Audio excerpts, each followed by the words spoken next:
talk about success, it will be the story of coming out of the pandemic. That would possibly make a very important story.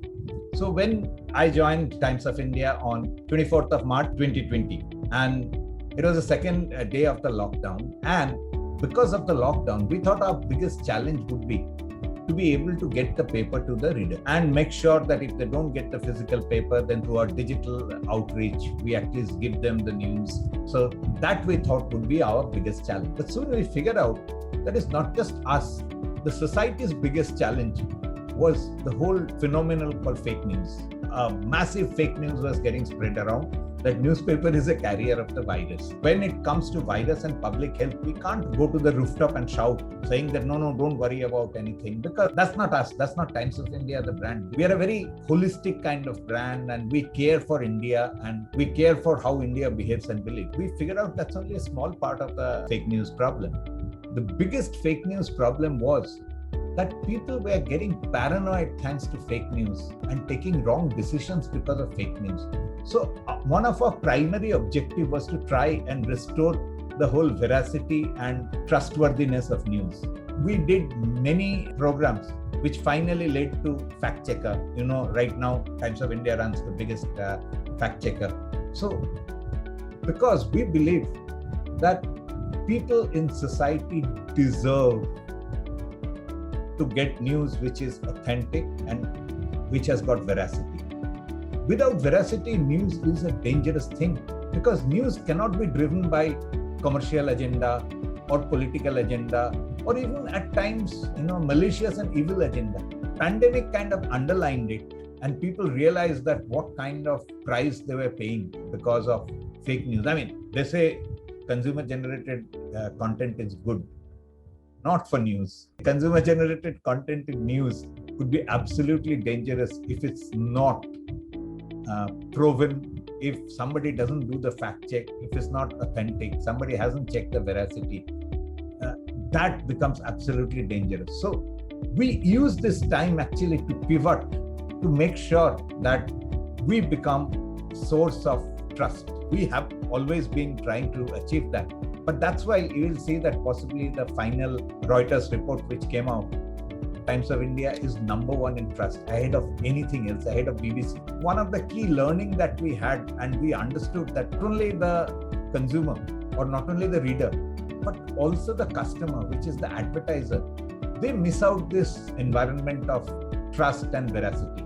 And news, a good newspaper can always offer that. So we pivoted around that and changed our offering completely to make sure that anytime people come to Times of India, whether it's through the digital offering, whether it's through the physical offering, we offer an environment of trust both for the reader as well as for the advertiser. And that is the reason we could bounce back, because our focus was singularly on that. Number one was that typically newspapers were slightly oblivious what the dominant narrative in social media, and especially personal social media like group chats. We made sure we started culling those data and finding out that there are some wrong narratives going on, and we created articles to disprove those wrong narratives with facts and figures and authenticity.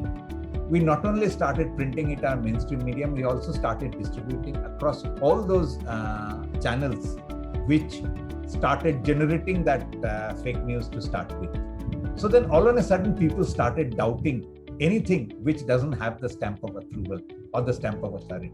So that was a big success. Digital, with all said and done, is a medium. It has to appeal to something which is fundamental to the reader's thinking or the consumer's thinking.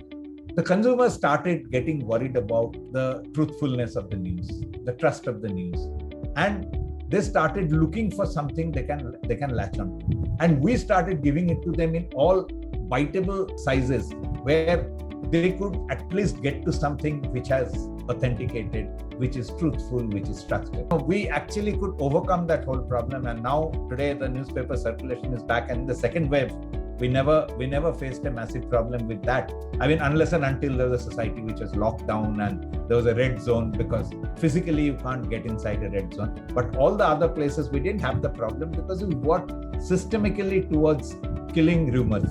And many brands have always asked me that, how do we improve the trust score and all? So the point is, trust is an earned score. You can be truthful to facts and figures. After that, whether the consumer trusts you or not will depend on the consumer's interpretation of whether he or she finds those facts and figures palatable, facts and figures acceptable in societal norm. So all those things matter because, see, facts are inhuman and truth is emotional. I always say this. Our job is to help the consumer travel from facts to truth. And that happens if you are consistent. And that's what we did again during this period. And it proved very useful for us. This is a study which has been done by Nielsen, and I think it was first published by one of the large publishers, I think Google. So they did it together. It's a very interesting thing because how combination of media works, there has not been very good studies. This study actually proved that the best combination as media entity is print plus digital. So if digital is preceded by print, then the impact of that goes up by 4 times. So if digital is X and print is Y, the impact is X plus Y into 4. It all boils down to how much you trust what you see many times. In an environment which is trustworthy, which is print, the moment you get introduced to a concept, you see it many more times, you start believing it in more and more and more because you got introduced to it through a credible context.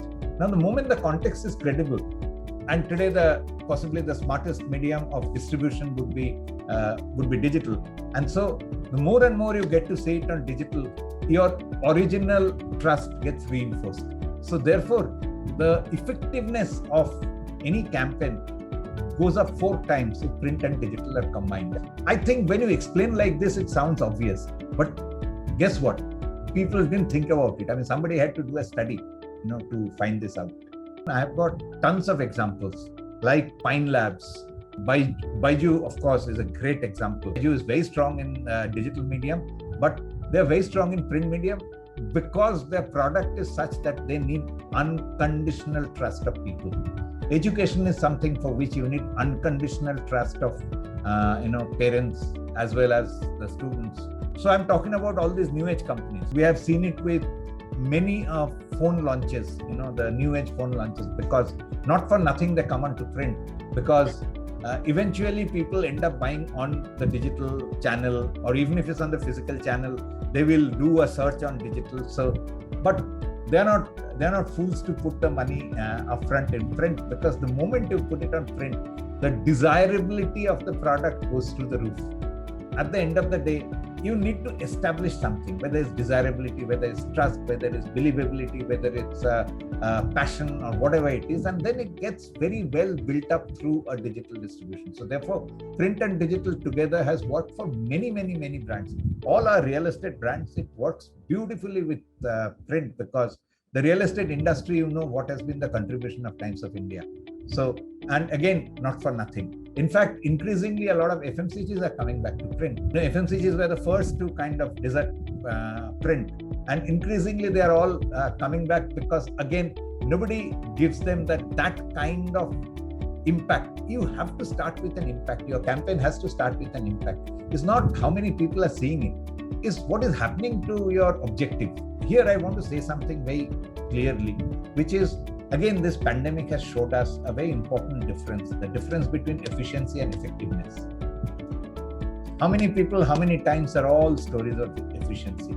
Effectiveness is what is finally happening to your objective. And we all work in marketing for effectiveness. We don't work for efficiency. Efficiency is just one of the tools, and it need not necessarily always lead to effectiveness. But effectiveness is something which is a combination of the kind of impact you are having on people's mind. After that, with what frequency and how many times and what. But before that, if it doesn't create an impact in people's head, it will never be effective. One of the key things which the pandemic showed us was that we need effectiveness in our communication and not just efficiency.